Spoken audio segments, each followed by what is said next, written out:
안녕하세요. 테크카페 김준배입니다. 청년에게 꿈과 희망을 심어주기 위해 이유택 교수님과 함께 진행하는 프로그램이죠. 이유택의 청년희망, 오늘도 시작하겠습니다. 이유택 교수님 나와 계시죠? 네, 안녕하세요. 이유택입니다. 네, 교수님 안녕하세요. 우리 청년들에게 좋은 내용을 언제나 찾아서 여러 도서를 읽고 또 연구하신 거 잘 설명해 주시고 계신데요. 오늘은 섣부른 가정은 위험하다. 외부 환경을 요즘에 계속 얘기하고 계신데 섣부른 가정 좀 색다르네요. 이게 어떤 의미인지 설명해 주시겠어요? 외부의 중요성에 대해서 계속 얘기를 하고 있는데요. 우리 피터 드러커 선생님은 외부가 없으면 내부도 없다라고 말씀하실 정도로 외부의 중요성에 대해서 강조를 하셨고요. 또 외부의 정보들을 취합을 할 때, 또 우리가 의사결정을 내릴 때 사람들이 가정을 많이 한다고 해요. 섣부른 가정이 우리의 의사결정에 때로는 실패의 원인이 되는 중요한 원인으로 작용하고 있다. 그래서 오늘의 주제를 섣부른 가정은 위험하다, 뭐 이런 식으로 한번 잡아봤고요. 60년대에 많은 그 미국 기업들이, 60년대면 미국 기업들이 아주 굉장히 그 좋은 경제 환경 속에서 아주 성장을 하고 있을 때라고 볼 수가 있는데요. 부흥기라고 볼 수가 있죠. 그래서 미국의 기업들이 외국에 많이 진출을 했는데, 특히 유럽 지역에 진출을 많이 했는데, 유럽의 노동법은 미국보다 훨씬 더 앞서갔고, 또 어떤 경우에는 미국의 그 노동 시장과 전혀 다른 어떤 제도와 상황하에서 진행되고 있었는데, 미국의 많은 기업들이 60년대 유럽을 진출할 때 미국과 노동 환경이 비슷하다라는 가정을 하고 진출했기 때문에 굉장히 큰 실패를 봤다고 합니다. 또 다른 경우는 한 90년대에 일본의 경제가 굉장히 어려운 상황이 있었죠. 부동산 경기를 포함해서 주가 상황이라든지, 그때 버블 경제로 인해서 일본의 많은 기업들이, 또 사람들이 캘리포니아에 땅을 구입해서 투자하기 시작했고, 캘리포니아뿐만 아니고 뭐 뉴욕도 마찬가지죠. 유명한 호텔들을 사기도 했고 그랬는데, 미국에는 또 zonin이라는 그 아주 굉장히 제한된 그 법률이 있습니다. 예를 들자면 zonin에 따라서 그 지역의 땅을 활용할 수 있는 범위가 딱 한정이 되어 있습니다. 그런데 좋은 땅이라고 무조건 사서 개발을 하려다 보니까 그 법률에 제한적인 제한에 묶여서 제대로 개발을 하지 못하는 이런 것들이 가정을 통해서 의사결정을 내렸는데 실패한 원인이 되고 또 결과를 낳았던 그런 사례들을 볼 수가 있는데요. 또 재밌는 사례 하나가 90년대 말에 우리 이제 아시아의 IMF가 터지기 전이었는데요. 한 자동차 회사가 미국 시장 진출을 아주 과감하게 시도하던 사례가 있었는데요. 미국 시장은 뭐 자동차 시장으로 보면 세계에서 가장 큰 시장이기도 하기 때문에 모든 자동차 메이커들이 미국 시장을 꿈꾸고 있었죠. 한 자동차 회사가 미국 시장을 진출하는데 90년대 말이면 이제 인터넷 보급이 막 아주 증대되고 있던 그런 때였었어요. 타겟 마켓을 젊은이들로 타겟 마켓을 정하고, 대학생, 특히 4학년 졸업을 앞둔 대학생, 이제 졸업을 하면 곧 직장을 갖게 돼서 그 학생들을 타겟으로 마켓을 선정하고 마케팅 전략을 세우고 있었죠. 근데 그 당시가 아까 말씀드렸듯이 인터넷이 막 보급되던 때라서 인터넷으로 자동차를 파는 전략을 취해야 되겠다. 굉장히 그 당시에는 획기적인 생각이었습니다. 그래서 아주 야심차게 전략을 짜고 준비를 했었죠. 근데 결과적으로 나중에 알고 보니까 미국 시장은 자동차 딜러들이 큰 로비력을 가지고 자동차 딜러 채널을 통해서만 자동차를 팔 수 있는 주가 많이 있을 정도로 자동차 시장의 디스트리뷰션 채널이 제한되어 있다는 걸 몰랐습니다. 그래서 인터넷으로 그 당시에 빠르게 급증하고 있었던 인터넷 사용자들, 또 젊은 층들을 상대로 마케팅 전략을 짰는데 그것이 전제가 잘못됐던 것이죠. 그래서 큰 실패를 맛본 그런 사례들도 우리가 볼 수 있겠습니다.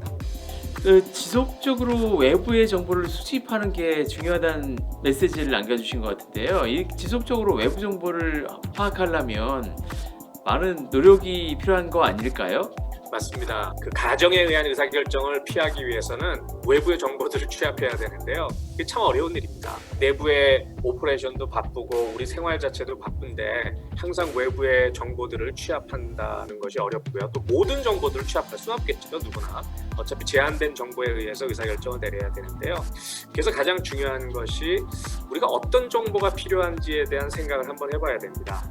내가 운영하고 있는 사업, 또 뭐 우리 젊은이들은 사업보다는 내가 활동하고 있는 범위, 또 내가 의사결정을 내려야 되는 우리 활동의 어떤 범위들을 생각해보고 그 범위 내에서 우리가 필요한 정보들이 무엇인가, 그리고 그 범위 내에서 우리가 의사결정을 내려야 되는데 내가 가장 많이 내리는 의사결정이 무엇인가, 그런 것에 따라서 어떤 정보들이 필수적으로 필요한가라는 생각을 한번 해봐야 될 것 같아요. 한 예로 제가 보스턴에 있을 때는 뭐 미국의 교육부에서 만들어낸 정책을 제가 모니터링한다든지, 제가 대학에서 교수로 있으면서도 미국 교육부의 어떤 정책을 제가 모니터링해야 된다든지 관심을 둬야 된다든지 그런 경우가 별로 그렇게 많지 않았습니다. 왜냐하면 미국 학교에서 저는 그냥 강의를 하는 교수로 있었지 뭐 아주 굉장히 높은 리더십으로 있었지 않았기 때문에도 그렇지만, 한국에 와 보니까 제가 한국에서 이제 대학을 도와주는 일을 하고 있는데 교육부의 정책이라든지 이런 사회 변화에 대해서 굉장히 민감하게 제가 모니터링해야 된다는 것을 깨달았어요. 왜냐하면 한국의 고등교육은 교육부의 정책이나 사회 변화에 굉장히 민감하게 대응해야 되는 그런 현실 때문에 이런 거와 같이 자기가 처한 상황에 따라서 어떤 때는 똑같은 정보라도 그 정보가 중요할 수도 있고 중요하지 않을 수도 있을 것 같아요. 그래서 첫 번째 질문은 외부의 정보를 취합해야 되는데 그러기 위해서는, 그것을 효과적으로 하기 위해서는 어떤 정보가 필요한지 그것을 알아야 되겠다. 나와 관련된 정보가 무엇인지.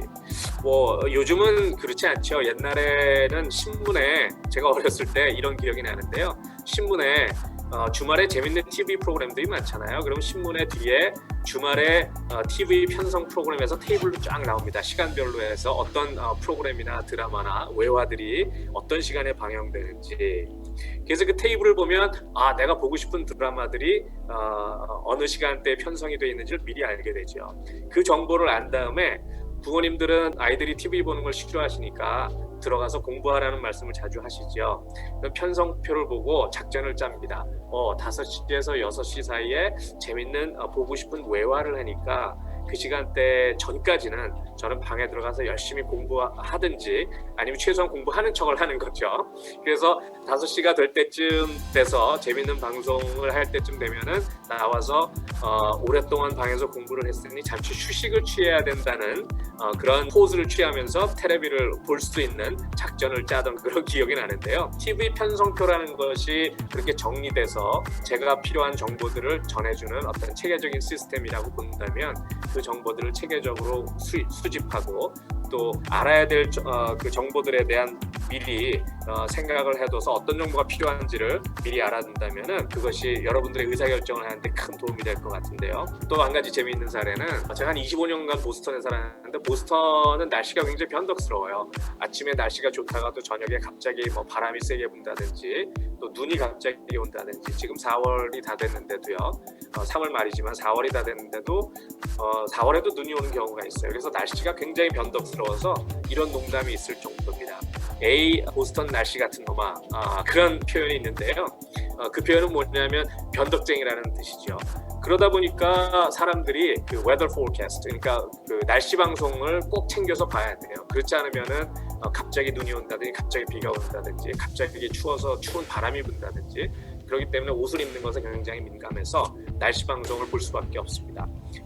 그런 정보가 있기 때문에 우리가 매일 하루를 시작할 때 어떤 옷을 입을지에 대한 의사결정을 할 수 있는 것처럼 여러분들이 과연 어떤 정보가 중요한지 이런 것들을 체계적으로 수집할 수 있는지, 어떤 정보가 중요한지를 알고 또 그 정보를, 어떤 정보가 중요한지를 안다면 그 정보를 어떻게 체계적으로 수집할 수 있고 모니터링해야 될지를 결정할 수 있을 것 같아요. 그래서 섣부른 가정을 피하기 위해서 어떤 정보가 중요한지를 알고 그 정보를 어떻게 체계적으로 수집할지에 대한 고민이 필요한 여러분들의 세대인 것 같습니다. 요즘 세대들은 사실 SNS에서 그냥 무작위하게 정보를 수집하는데 그렇게 하지 말고 어떤 체계적으로, 그렇죠? 꾸준히 정보를 흡수하는 채널을 마련해 놓는다면은 그 교수님이 얘기하시는 그 어떤 그 섣부른 가정을 막을 수 있을 것 같습니다. 교수님 오늘 말씀 감사드리고요. 다음 시간에 또 뵙겠습니다. 네, 감사합니다. 네, 감사합니다.